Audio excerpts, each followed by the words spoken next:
Hello मेरे प्यारे बच्चों, मैं रोहित कुमार आपके अपने YouTube चैनल मदर क्लासेस पे सभी प्यारे बच्चों का क्या करता हूँ, स्वागत करता हूँ। जैसा कि आप लोगों को पता है, मैं पढ़ा रहा हूँ अभी कक्षा 10 का इकोनॉमिक्स। और आप लोगों को ये पता है कि कक्षा 10 का इकोनॉमिक्स में मैं चैप्टर नंबर 2 पे आ चुका हूँ, जिसका नाम है राज्य एवं राष्ट्र की आय, मतलब state and national income. State and national income मतलब राज्य और देश की जो आय है, जिसके बारे में हम पढ़ा रहे हैं। इसमें हम आप लोगों को राष्ट्रीय राज्य की आय बता दिए हैं, जिसमें बिहार के बारे में, तो बिहार हो या कोई भी हो, तो हम लोग बिहार के बारे में भी जान चुके हैं। अब हम लोग राष्ट्रीय आय की बात करेंगे। नेशनल इनकम किसे कहते हैं, ध्यान से सुनिए। नेशनल इनकम किसे कहते हैं? मान लिया जाए ये अपना सुंदर सा प्यारा भारत है, सुंदर सा प्यारा भारत है। इस भारत में जितने भी लोग रहते हैं और जो भी इसके अंदर जो हम कमाते हैं, जो भी कमाते हैं, जैसे रेलवे हो गया, बैंक से हम लोग कमाते हैं, बैंक में हम लोग पैसा देते हैं, बैंक कहीं इन्वेस्ट करती है तो वहां से पैसा कमाते हैं। परिवहन देखते होंगे आप लोग, पटना इत्यादि जाते होंगे तो रास्ता में पैसा लिया जाता है परिवहन, तो भी एक प्रकार से सरकार की कमाई होती है। इन सारे कमाई को हम जोड़ देते हैं तो उससे क्या होता है, तो पटना में ही तो भारत के अनेक जगहों पे ऐसा चीज है।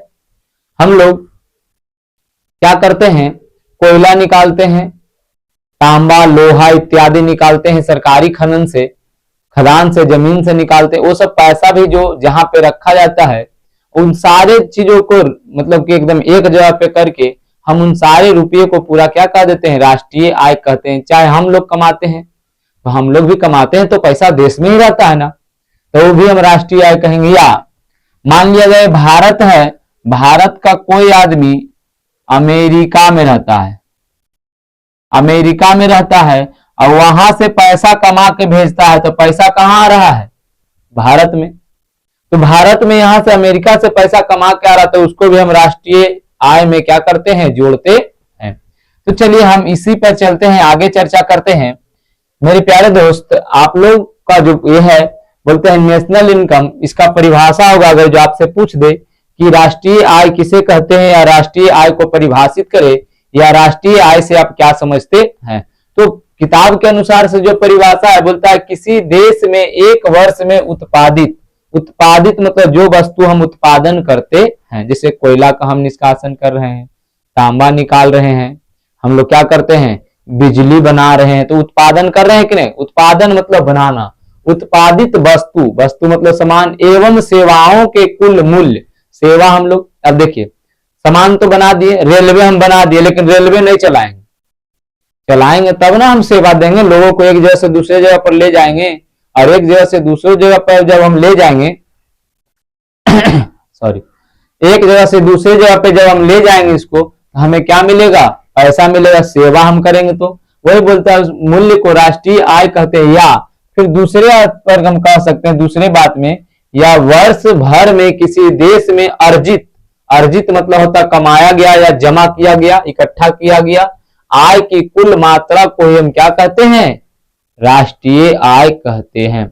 मतलब देश द्वारा, हमारा भारत जैसे, भारत का एग्जाम्पल लेते तो भारत के जनता, भारत के लोग, भारत के संसाधन से जितना कुछ हम कमाते हैं, उन सभी के योग को हम क्या कह देंगे, राष्ट्रीय आय कह देंगे। राष्ट्रीय आय का आकलन प्रत्येक वर्ष CSO, केंद्रीय सांख्यिकी संगठन, हिंदी में नाम इसका क्या है, फुल फॉर्म है हिंदी में केंद्रीय सांख्यिकी संगठन, केंद्रीय सांख्यिकी संगठन द्वारा प्रत्येक वर्ष भारत के आय का आकलन किया जाता है। भारत के आय का आकलन किया जाता है।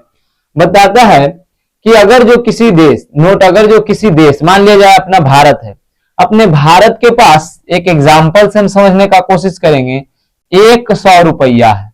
ये 100 रुपया एक अमेरिका की कंपनी है, अमेरिका की कंपनी है, ये 100 रुपया टोटल अमेरिका में लगा दिया है, और उससे प्रत्येक साल या प्रत्येक महीना 10 रुपया मिलता है, तो इसको भी हम राष्ट्रीय आय में ही जोड़ेंगे।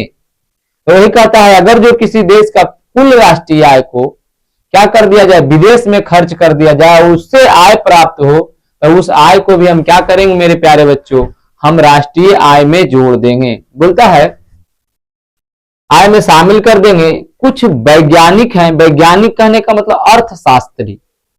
यहाँ पे वैज्ञानिक किसके अर्थ, कैसे वैज्ञानिक होंगे, यहाँ पे वैसे वैज्ञानिक होंगे जो आपको क्या करेंगे, हमें बताएंगे कि क्या क्षेत्र, इकोनॉमिक्स के क्षेत्र में क्या हो रहा है। अर्थशास्त्री लोग हमें बताते हैं बाबू कि अर्थव्यवस्था की परिभाषा, जो राष्ट्रीय आय की परिभाषा है वो क्या है। तो सबसे पहले इसमें एक अर्थशास्त्री आते हैं, इसका प्रो का मतलब होता है लाघव चिन्ह लगा हुआ है, professor Alfred Marshall. Professor Alfred Marshall के अनुसार इनका कहना है कि हम राष्ट्रीय आय किसे कहते हैं। इनका कहना है कि किसी देश के श्रम एवं पूंजी का उसके प्राकृतिक संसाधनों पर प्रयोग करके प्रति वर्ष भौतिक या अभौतिक वस्तुओं के पर विभिन्न प्रकार की सेवाओं का जो शुद्ध समूह होता है, समूह मतलब इकट्ठा जो होता है, उत्पाद को ही हम क्या कहते हैं, राष्ट्रीय आय कहते हैं। सिंपल सा बात है। इनका कहना था कि जो भारत, मान लीजिए अगर जो भारत की हम एग्जांपल लेते हैं, तो भारत में जो भी वस्तु है प्राकृतिक में, उसको बनाने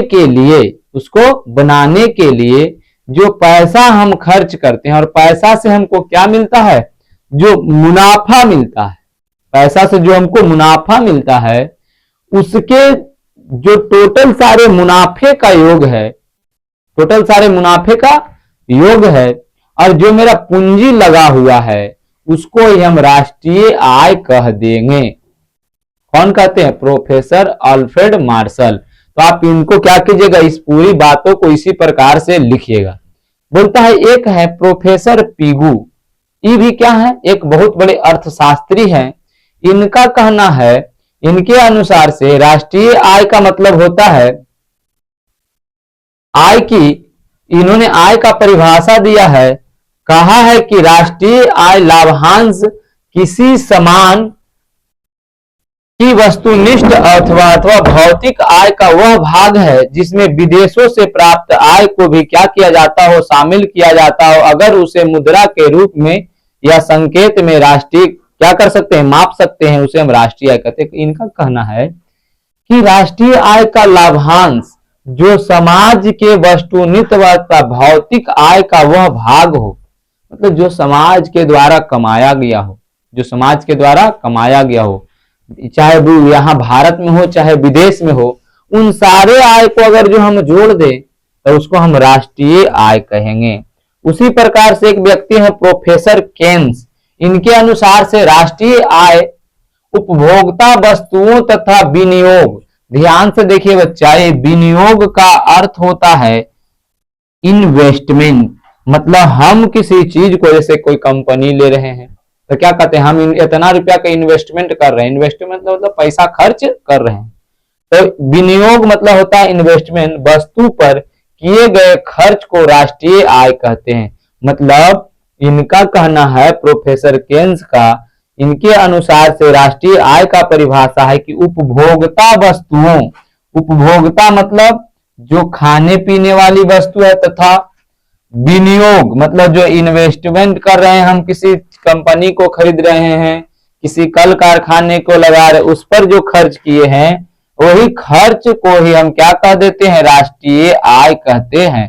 क्योंकि बाबू हम अगर जो किसी चीज को बना रहे हैं उसमें पैसा लगेगा, वो एक ही दिन में खत्म हो जाएगा कि आगे तक चलेगा, तो उसी को हम क्या कह देंगे, राष्ट्रीय आय कहेंगे। देखिए अब वर्तमान समय में राष्ट्रीय आय की व्यक्त करने की अवधारणा, देखिए 4 तरीके से इसे हम व्यक्त करते हैं।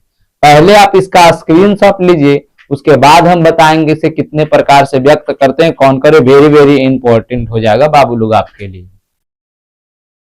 चलिए अब जहां तक आप लोग इसको ले लिए होंगे स्क्रीनशॉट, तो मैं इसे मिटा करके और फिर क्या आगे बताता हूं कि जो वर्तमान समय में राष्ट्रीय आय को व्यक्त मतलब जानने के लिए कौन कौन सा अवधारणा दिया गया है। तो देखिएगा हम बताएंगे, आप लोग पढ़े हुए सकल राष्ट्रीय उत्पाद, घरेलू उत्पाद, इस सब बारे में आप लोग पढ़िएगा। यहीं पे जीडीपी, एनएनपी, एनएसपी, ये सब के बारे में हम लोग क्या करेंगे, अब पढ़ेंगे। मेरे प्यारे बच्चों, जो 4 तरीका हम बताए हैं, आप लोग किताब में खोजिएगा तो 3 ही प्रकार का दिया हुआ है। एक टाइप आप लोगों में गायब कर दिया है बुक, लेकिन मैं उसे भी बताता चलूंगा कि क्यों ऐसा किए। बुक का अपना अपना है, सिलेबस में वो नहीं होगा इसीलिए नहीं, लेकिन हम उन चारों चीजों को आप लोगों को क्या कर देंगे, बता देंगे। राष्ट्रीय आय की अवधारणा, राष्ट्रीय आय की जो क्या है अवधारणा है उसके बारे में हम बताते हैं। चलिए, राष्ट्रीय आय की जो अवधारणा है वो चार प्रकार से कैसे। राष्ट्रीय आय की जो अवधारणा है बउआ, सबसे पहले आता है सकल घरेलू उत्पाद। राष्ट्रीय आय को मापने के लिए सबसे पहले हम लेते हैं जो पहला भाग है, इसे हम कहते हैं सकल घरेलू उत्पाद। उत्पाद इसको शॉर्टकट में कहते हैं जीडीपी। ध्यान से देखिए, इसे शॉर्टकट में क्या कहते हैं, GDP, gross domestic product, GDP. देखिए, इसी से पता चलता है कि कौन सा राष्ट्र अमीर है और कौन सा राष्ट्र गरीब है। तो पहला क्या है, मापने की अवधारणा, सकल घरेलू उत्पाद से हम मापते हैं कि किसका सकल घरेलू उत्पाद कितना बढ़िया है। जितना बढ़िया जिसका सकल घरेलू उत्पाद रहेगा वह देश उतना ही अच्छा रहेगा। दूसरा है शुद्ध घरेलू उत्पाद। क्या चीज बाबू, शुद्ध घरेलू उत्पाद, इसको कहते हैं जीएनपी। क्या कहते हैं मेरे प्यारे बच्चों, जीएनपी, सॉरी एनडीपी कहते हैं। एन का मतलब net national product, NDP, NDP. तीसरा आता है, दूसरा क्या बताया अभी, शुद्ध घरेलू उत्पाद। और तीसरा जो मेरे प्यारे बच्चों, तीसरा आता है कुल या सकल राष्ट्रीय उत्पाद। कुल या सकल राष्ट्रीय उत्पाद, इसको हम शॉर्टकट में कहते हैं मेरे प्यारे बच्चों, इसे हम शॉर्टकट में कह देंगे GNP. GNP, gross national product, कुल या सकल राष्ट्रीय उत्पाद। अगला आता है शुद्ध राष्ट्रीय उत्पाद। शुद्ध राष्ट्रीय उत्पाद इसे कहते हैं, अगला जो चौथा है शुद्ध राष्ट्रीय उत्पाद। चौथा नंबर है शुद्ध राष्ट्रीय उत्पाद, इसको कहते हैं एनएनपी, नेट नेशनल प्रोडक्ट। अब ध्यान से सुनिए, ये जो जीडीपी है, ये जीडीपी से पता चलता है कि कौन देश कितना अमीर और कितना गरीब है, लेकिन एक्चुअल मान पता चलता है एनएनपी से। शुद्ध राष्ट्रीय उत्पाद से यह पता चलता है कि किसी देश के पास कितना पैसा है। कैसे निकलता है जो अब हम समझते हैं। जीडीपी ये क्या है, देखिए अब मान लिया जाए ये मेरा प्यारा सुंदर सा भारत, सुंदर सा क्या है, भारत है। भारत में जितने लोग हैं, जितने लोग हैं मेरे प्यारे बच्चों, जितने लोग हैं, ये लोग कुछ ना कुछ क्या करते हैं, काम। और जब काम करते हैं तो उसे क्या मिलता है, पैसा। अच्छा, ये पैसा मिलता है, ये काम करते होंगे तो क्या करते हैं, कुछ ना कुछ उत्पाद करते होंगे। क्या करते होंगे, उत्पाद। और उस उत्पाद से ही क्या मिलता है, पैसा मिलता है।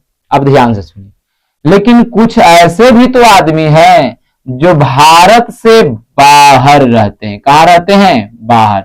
जैसे आप नाम सुने होंगे कि मेरे गांव का एक आदमी सऊदी में है। नाम सुने होंगे मेरे गांव का एक आदमी यूएसए में है, संयुक्त राष्ट्र अमेरिका में है। आप नाम सुने होंगे मेरा एक बेगाती जो भाई है या पिताजी जो है ब्रिटेन में रहते हैं। कहाँ पे रहते हैं, ब्रिटेन में। तो हम ऐसा जो ये सब वहां जहां तहां हम रह रहे हैं, बाहर में रह रहे हैं, भारत से बाहर, लेकिन हम हैं तो भारतीय। अब यहां पर जो रुपया कमा रहे हैं, हम यहां पर जो रुपया कमा रहे हैं, मान लिया जाए 100 रुपया हम कमा रहे, भेजेंगे कहां पे, भारत में, तो यहां के लोग कमा रहे हैं जो, प्लस विदेश में जो लोग कमा रहे हैं जो, ये टोटल सारे पैसे को मिला करके जिसमें जमा किया जाता है उसे कहते हैं सकल घरेलू उत्पाद, जीडीपी। क्या कहते हैं, जीडीपी। अब ध्यान से सुनिए, इस जीडीपी में बाबू जीडीपी माइनस एक्स कर देते हैं तो यहां पर हमको प्राप्त होता है एनडीपी। ई क्या है सर, ई एक्स क्या है, एक्स है बाबू घिसावट, एक्स क्या है यहां पे, घिसावट। अब बोलिएगा सर ये घिसावट कौन सी है, इकोनॉमिक्स का टर्म है बउआ, समझ में बढ़िया बढ़िया साइंस वाला टीचर के नहीं आता है, ये समझ गया होकर बेरा पार है, और जो नहीं समझ में आया समझ जाए, उसका बाद अबरी होकर बेरा पार नहीं है। क्योंकि घिसावट है क्या है, देखिए आप ध्यान से सोचिए कि जीडीपी है सर, आई एनडीपी निकल गया, एक्स माइनस किए तब कैसे, अरे बाबू हम अमेरिका में जाके कमा सकते हैं तो अमेरिका वाला भी तो हमरा के यहाँ कमा सकता है या नहीं, तो अमेरिका वाला हमरा के यहाँ से कमाएगा तो अमेरिका वाला भी तो कुछ पैसा यहां से ले जाएगा, हाँ कि नहीं बाबू, जब अमेरिका वाला हमरा के यहाँ से पैसा ले जाएगा तो यही क्या है, घिसावट है। मतलब ये जो पैसा चल जाएगा वही पैसा को हम इसमें जीडीपी में अगर जो एक्स उस पैसा को मान लेते हैं, वही पैसा अगर जो हम घटा देंगे तो बचने वाला आय क्या होगा, एनडीपी, मतलब शुद्ध घरेलू उत्पाद। शुद्ध मतलब एकदम पूरा प्योर फॉर्म में जो हमारे पास है, घरेलू मतलब भारत में जो हम लोग सिर्फ भारत में उत्पादित किए हैं, जिसके बारे में आ जाएगा, हाँ या नहीं। अब आगे हम बात करते हैं। अच्छा, तय स्थिति में जो है ये जीडीपी बराबर क्या है, एनडीपी होगा। देखिए जीडीपी बराबर एनडीपी दो स्थिति में हो सकता है।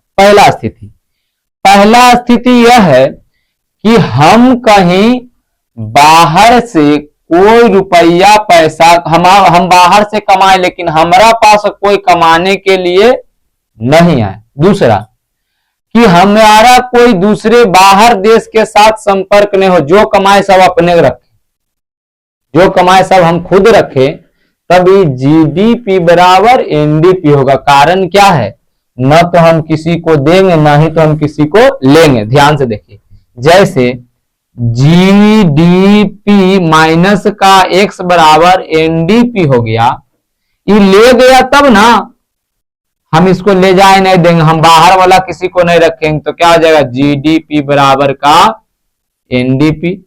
दूसरा, ये जीडीपी कैसे बराबर हो जाएगा एनडीपी, तो पहला तरीका पता चल गया कि बाहर वाले को हम नहीं जाने देंगे।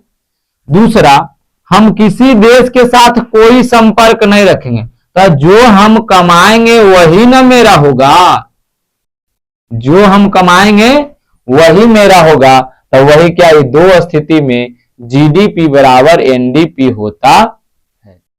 यहां तक ये दो चीज पता चला। सकल घरेलू उत्पाद किसे कहते हैं, सकल मतलब सब, सकल मतलब सब, और घरेलू मतलब भारत में, भारत और भारत के अंदर हो चाहे बाहर हो, कहीं भी हम कमा रहे हैं तो उसे हम सकल घरेलू उत्पाद में जोड़ते हैं, इसे हम जीडीपी कहते हैं। लेकिन बाहर में हम जो कमा रहे हैं अगर सिर्फ उसको घटा देंगे तो शुद्ध घरेलू उत्पाद कहलाएगा। देखिए अगर जो ये वाला क्या है, कुल या सकल राष्ट्रीय उत्पाद, कुल या सकल राष्ट्रीय उत्पाद, इसके बारे में हम थोड़ा सा जान लेते हैं मेरे प्यारे बच्चों। अब कुल या सकल राष्ट्रीय उत्पाद इसके बारे में हम समझते हैं। इसके बारे में तो हम समझ गए कि एक्स क्या है, जो घिसावट है, चाहे कर इत्यादि हम लोग लेते हैं, तो उसको अगर जो हम घटा दे, एक्स घटा दे तो जीडीपी हो जाएगा। लेकिन बाबू ये जीडीपी तो ये दोनों के बारे में, अब यहाँ आते हैं कुल या सकल राष्ट्रीय उत्पाद। कुल या सकल राष्ट्रीय उत्पाद क्या है, हम लोग जान लेते हैं कि कुल और सकल राष्ट्रीय उत्पाद में क्या है। जो बातें हम लोग कर रहे हैं कि सर कुल और सकल राष्ट्रीय उत्पाद क्या है, ये वाला बात, ये वाला है बाबू आप लोगों का जो आप बात करते हैं इसके बारे में, सकल राष्ट्रीय उत्पाद, सकल राष्ट्रीय उत्पाद। अब ध्यान से देखिए,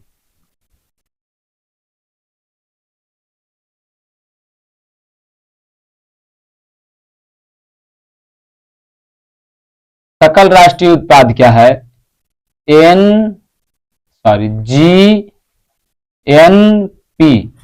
इसमें क्या करते हैं, जितना हमारे भारत के पास है, जितना हमारे भारत के पास है हम विदेश में कमा रहे हैं उसको जोड़ देंगे, और जो विदेश वाला हमारे यहां से ले जा रहे हैं उसको हम घटा देंगे, तो जो हमारा आय प्राप्त होगा उसे ही हम क्या कहेंगे, जीडीपी में घटाएंगे। किस चीज में, जीडीपी में। अगर जो हम घटा देंगे इस बात को तो क्या हो जाएगा, हमें प्राप्त होगा कुल जो है, कुल या सकल राष्ट्रीय उत्पाद, मतलब जो मेरे एकदम प्योरेस्ट फॉर्म में सिर्फ भारत में कमाया जाता है, सिर्फ भारत में।